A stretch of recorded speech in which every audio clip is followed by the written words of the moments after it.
Assalamualaikum warahmatullahi wabarakatuh. Perkenalkan, kami dari kelompok 8 ingin mempresentasikan hasil diskusi kami dan hasil penelitian kami tentang alat belt conveyor. Sebelum itu, izinkan kami untuk memperkenalkan diri masing-masing terlebih dahulu. Dimulai dari saya. Nama saya Ivan Langit Surya Bumi, absen 36, dan rekan saya Iqbal Fitrianto, absen 34. Saya Arsha Zahra Putri Indonesia, absen 8. Dan saya Alia Parsa Ramadhani, absen 09. Oke, yang pertama, dari pengertian belt conveyor sendiri itu adalah alat yang digunakan untuk mengangkut material curah atau bulk di pertambangan sendiri. Belt conveyor tambang merupakan komponen penting dari sistem conveyor yang berfungsi untuk mengangkut material dari lokasi penambangan ke area pemuatan atau fasilitas pemrosesan hingga area produksi. Berlanjut ke yang selanjutnya, dari fungsi belt conveyor sendiri yaitu untuk memindahkan barang menggunakan sabuknya atau belt. Dan belt conveyor juga membawa batu bara semisal atau PLTU, bahkan mesin pemecah batu atau stone crusher. Dan pada tambang batu bara, tambang nikel, tambang emas, tambang semen, tambang pabrik gula, bahkan tambang semen, pabrik pupuk, pabrik pengolahan pertanian, dan pabrik tepung hingga industri yang lainnya. Oke, selanjutnya ada komponen belt conveyor sendiri. Yang pertama ada belt. Nah, belt sendiri ini berfungsi sebagai mengangkut material seperti batu bara, biji, atau tanah dari satu titik ke titik lainnya. Yang kedua ada idler. Di idler ini berfungsi sebagai penyangga atau menyeimbangkan belt saat bergerak. Yang ketiga ada centering device. Nah, centering device ini digunakan untuk memastikan agar belt tersebut tidak keluar dari jalur, tidak menyimpang ke samping saat beroperasi. Yang keempat ada pulley atau katrol. Ini biasanya digunakan untuk dipasang di atas rangkaian roller atau idler yang membentuk lintasan untuk material. Yang kelima ada drive units. Drive units itu digunakan untuk sumber tenaga yang menggerakkan seluruh sistem conveyor. Kemudian pada komponen belt conveyor yang selanjutnya yaitu ada feeder atau pengumpan, di mana feeder atau pengumpan ini biasa digunakan untuk mengontrol aliran material, kemudian memastikan distribusi merata, kemudian mengatur kecepatan feed, dan kemudian meningkatkan efisiensi. Nah, selanjutnya adalah fungsi dari trippers.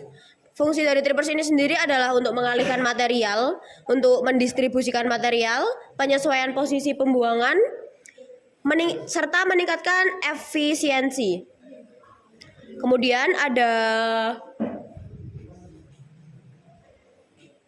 belt cleaner, di mana belt cleaner ini berfungsi untuk menghilangkan material sisa, kemudian untuk mengurangi keausan, 3, mencegah kontaminasi, dan juga yang terakhir adalah untuk meningkatkan efisiensi. Kemudian ada skirt atau sekat, di mana sekat ini berfungsi untuk mencegah tumpahan material, untuk mengurangi kehilangan material, untuk melindungi lingkungan sekitar, dan juga untuk menjaga keamanan.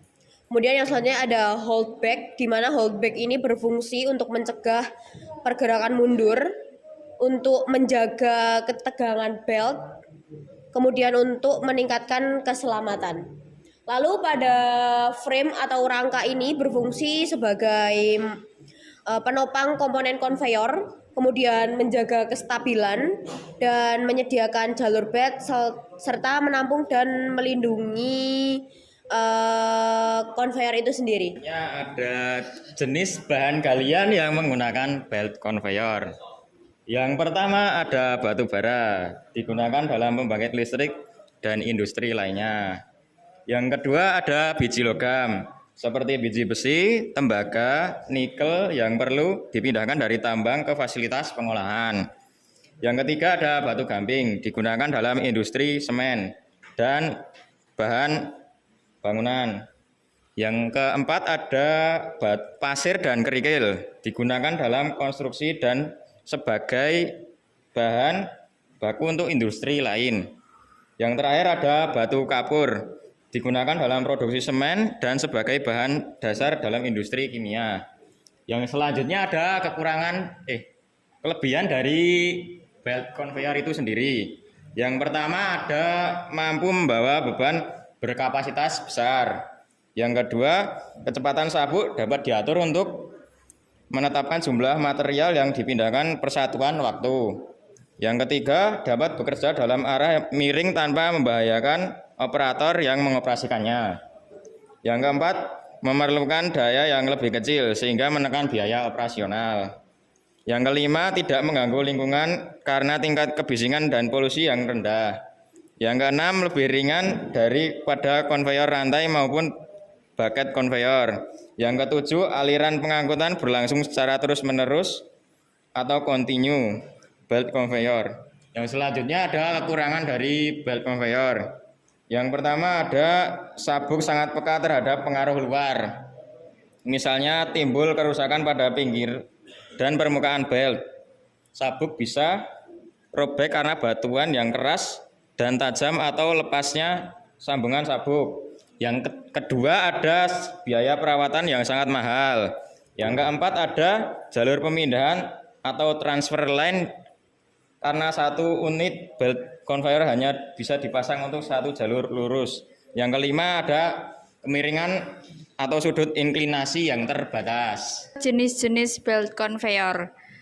Jenis-jenis belt conveyor sendiri di sini ada 6. Yang pertama ada belt conveyor. Sistemnya menggunakan sabuk karet yang dipasang pada 2 drum penggerak sehingga sabuk akan bergerak membawa material dari satu titik ke titik lain. Yang kedua ada chain conveyor. Chain conveyor menggunakan rantai sebagai penggerak utama dalam sistem pengangkutan material. Conveyor jenis ini cocok untuk transportasi dengan ukuran kecil hingga sedang, namun memiliki kecepatan yang lebih rendah dari belt conveyor. Yang ketiga ada bucket conveyor, merupakan jenis conveyor yang menggunakan ember berbentuk kerucut atau kotak untuk mengangkut material vertikal atau miring. Selanjutnya ada apron conveyor, apron conveyor ini menggunakan rantai baja yang dipasang pada lempengan logam datar untuk mengangkut material. Conveyor jenis ini cocok untuk mengangkut material berat seperti batu bara karena memiliki daya dukung yang tinggi. Selanjutnya ada overhead conveyor. Overhead conveyor merupakan jenis konveyor batu bara yang digantungkan di atas permukaan tanah sehingga dapat mengangkut material dengan jarak yang lebih jauh. Sistem penggerak pada overhead conveyor biasanya menggunakan motor listrik dan sistem rantai yang terhubung dengan carrier atau troli. Yang terakhir ada screw conveyor menggunakan sebuah spiral pada bagian dalam pipanya untuk membawa material. Conveyor jenis ini cocok untuk material dengan konsistensi yang tinggi atau cairan. Kemudian yang selanjutnya adalah faktor yang menentukan penggunaan conveyor belt. Nah, untuk faktor ini kita ada beberapa. Yang pertama ada jenis bahan yang diangkut. Memahami jenis material yang akan diangkut sangat penting untuk memilih ban berjalan yang tepat. Bahan yang berbeda memiliki sifat berbeda-beda yang memengaruhi kinerja dan umur panjang sabuk. Kemudian lingkungan pertambangan, di mana lingkungan pertambangan memainkan peran penting dalam menentukan ban berjalan yang tepat. Faktor-faktor seperti suhu, kelembapan, dan paparan bahan kimia dapat mempengaruhi kinerja sabuk. Kemudian panjang jalur angkutan, di mana panjang rute pengangkutan mempengaruhi pemilihan dan ban berjalan, khususnya dalam hal ketahanan dan efisiensi energi, seperti jarak pengangkutan, kondisi rute, kapasitas beban, keluasan, dan efisiensi energi. Oke, bergerak ke prinsip kerja conveyor belt. Yang pertama, pada drive unit menggerakkan pulley atau katrol sehingga membuat pulley dan belt ini menimbulkan gaya gesek hingga berjalannya dari belt conveyor tersebut. Dan yang selanjutnya yaitu gaya gesek antara pulley dan belt membuat belt bergerak ke arah putaran katrol. Dan yang ketiga adalah kecepatan gerak belt diatur oleh gerakan katrol dan centering device agar tetap pada kecepatan yang diinginkan dan sesuai. Yang selanjutnya, setelah belt bergerak dengan normal dan konstan, maka material yang ditumpukan di atas belt pada titik awal pemuatan. Pada titik awal pemuatan ini terdapat skirt atau skat di kiri kanan belt untuk menjaga material tidak bercucuran ke kanan ataupun ke kiri. Dan yang selanjutnya, belt membawa material dari titik pemuatan sampai ke titik untuk menumpahkan atau mencurahkan material tersebut. Dan selanjutnya, untuk tempat material ditumpahkan diatur oleh tripper agar material yang ditumpahkan tersebut pada media yang seharusnya sudah tersedia.